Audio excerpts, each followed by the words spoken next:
These are very, very good. If you love Jordan 1s, you gotta love the time we're in right now. Being able to get pretty much every pair of ones you want for retail price or sometimes even below. There is one problem though, that retail price for Jordan 1s has been steadily increasing, and ones are now more expensive than ever. This pair right here in fact costs $200, but it might just be worth it. In this video, I'll be talking about the Jordan 1 High Dusted Clay.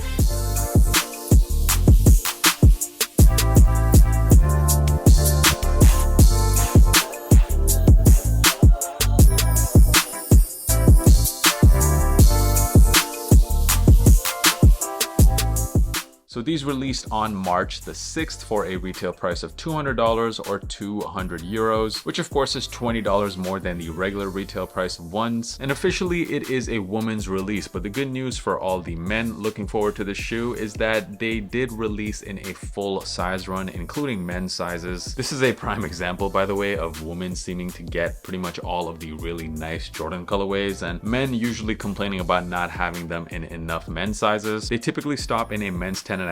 Luckily though, this pair did release in much bigger extended sizes as well. And the official colorway of this pair is Cacao Wow, Sand Drift, and Burned Sunrise. We will start off with a box, so you do get a different Jordan 1 box here. It's like a whitish gray color. You have the Nike logo very faintly visible on it. Nothing much really to say about this box. However, when you do open it, you'll notice that it does come with this very, very nice dust bag. The dust bag feels like it's made out of the same material that the shoes are made of, and they feature these gold accents. And I gotta say, what I do like about this dust bag is that there is no branding at all. There is no mention of the shoe on this bag, which is something I like personally because it's a really nice bag. What if I want to use it for some other shoes? And looking at the sneaker, so the colorway does remind me of a couple of things. The first of which, and if you are an NFL fan, you would already know this, it does remind me of the Cleveland Browns. I feel like if you are from the city of Cleveland, then these are pretty much a must cop. Me being a lifelong Cincinnati Bengals fan, of course, I could never wear these, but they could have even called these the Myles Garrett ones or something. This is a very Cleveland colorway, and it also kind of looks like if the Jordan 1 black toe had a bunch of sand thrown at it, then this would be the end result. Like, it kind of reminds me of a washed out black toe colorway, and I have to say I love this colorway. These are exactly my kind of colors. It's a bit more of a fall colorway if I'm being honest, but these brown tones, these chocolate brown tones, they're just really nice to look at, and that orange at the back really sets off the shoe. This is just a very aesthetically pleasing shoe to look at, and those cream tones as well on the rest of the shoe. I mean, this is a very, very clean pair of ones. I bet if this sneaker released maybe 3 years ago, you guys would be going crazy for it. And there are quite a lot of people who are saying that the retail price on this is very high, and don't get me wrong, it definitely is. I'm about to say a lot of nice things about this shoe for the rest of this video, but that might not be enough to get over that $200 price obstacle. However, if you think about Jordan 1s that have released over the last maybe 3 or 4 years that you guys have very willingly paid resale for well over $200 in most cases, then this price right here shouldn't seem all that shocking. In fact, it only seems that way because the entire narrative around Jordan 1s have changed recently. It's just not that hot of a shoe anymore. But if you have struggled to get a pair of Jordan 1s for retail for a long time, then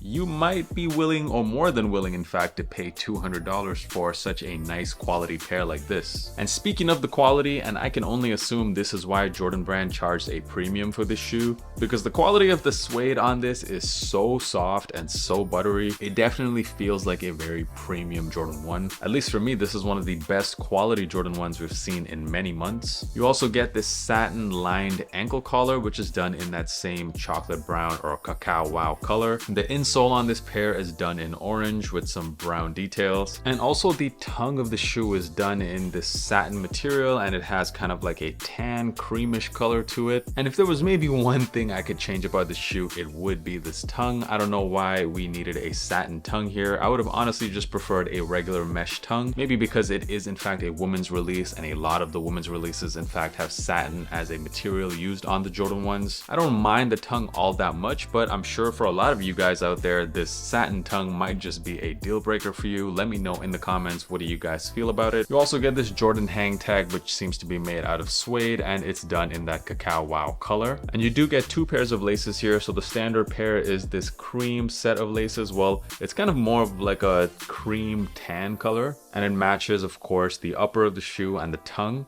And of course, that is a very clean look. However, for me, I actually prefer the alternate laces that this pair comes with, which is these dark brown cacao wow laces. Love the contrast between that and the tongue, and I just think it just goes better with this shoe. But do let me know in the comments, what is your opinion, which is the better of the two lacing options? Because the materials on these are rather premium, I felt like they did feel pretty good on feet, kind of like the shoe was already broken in, which is of course something we appreciate. And when it comes to sizing, so I did get this pair in a woman's 12.5, which translates to a men's US 11, which is my true size. And what I have noticed in the past is that women's Jordan releases are definitely slightly more narrow than men's releases, and it definitely feels that way on this sneaker. This pair does not fit me like the men's colorways. It is quite tight and narrow in the toe area, to the point of which it's almost too uncomfortable to walk in for me. So I would suggest going up half a size if you have slightly wider feet. I would say my feet are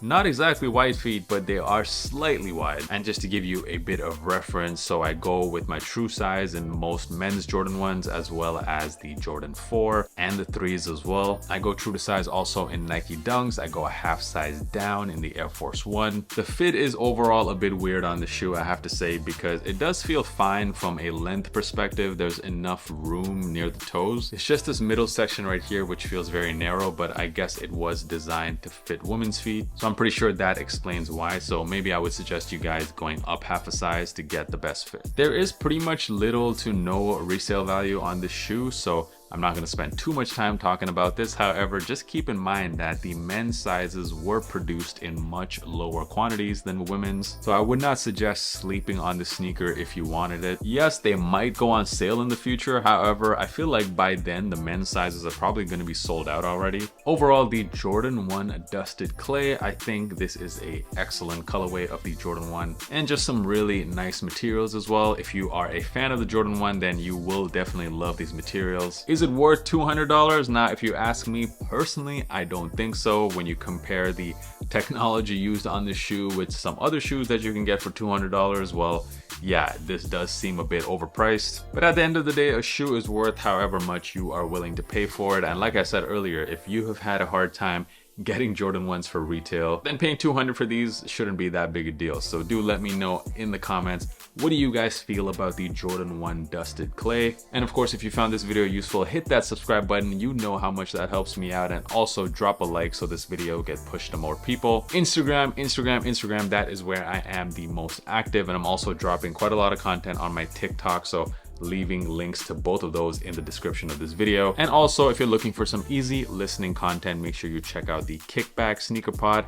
Links to that can also be found in the description. Thank you guys so much for supporting this channel. I'll catch you in the next video. Peace.